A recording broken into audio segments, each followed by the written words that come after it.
Today, gagawa tayo ng sushi. So, we need carrots, chicken, and avocado, and some tomatoes, and cucumber, and some salt, mango, and sugar, and this one, cocktail au gherkin, and sushi rice, and rice vinegar. First, magluto muna tayo ng rice. So, 2 cups of sushi rice is equivalent to 2 cups of water too. We need to wash it very well. Sunod naman, gagawa tayo ng sauce. It is a mixture of rice vinegar. So, ang nilagay ko dyan is 1/2 cup rice vinegar and 1/4 cup of sugar and 1 tablespoon of salt. And then, lutuin lang in a medium heat and until na ma-mix siya lahat. 1 tablespoon.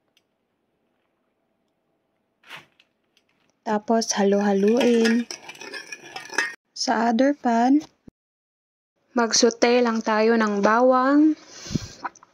Pagkatapos, ilagay na natin ang ating chicken. And of course, dapat lagyan natin ito ng silver swan.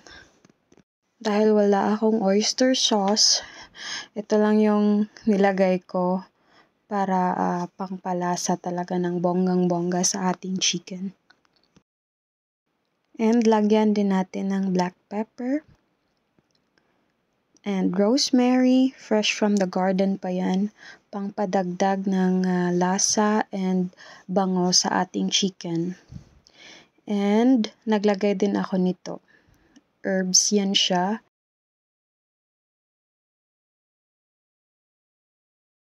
So okay na ang ating rice vinegar mixture. So ipupur lang natin ito sa ating sushi rice. At halu-haluin. Ayan, naka-mise-en-pla na ang ating mga ingredients. So, nag-chop lang ako ng cucumber, carrots, mango, and avocado, and the pickled, and the tomato. But I didn't put the tomato in the sushi wrap. So, ready na lahat ang ating mga ingredients. Dapat may din tayo, yung bamboo sheets and ang ating nori. Ngayon, ilagay na natin ang ating rice sa ating nori sheets. And spread natin siya ng maigi. So, 1 hand lang po ang gamit ko dyan. Yung isa, ginagamit ko para mahawakan ko yung cellphone. So, medyo mahirap siya. Tapos, ilagay na natin yung chicken. Assemble lang natin lahat. So, na-assemble na natin. Nailagay na natin ang mga ingredients. So, pwede na natin siyang i-roll gamit ng ating bamboo sheets.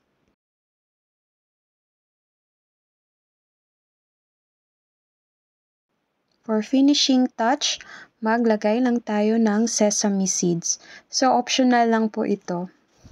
Thank you for watching!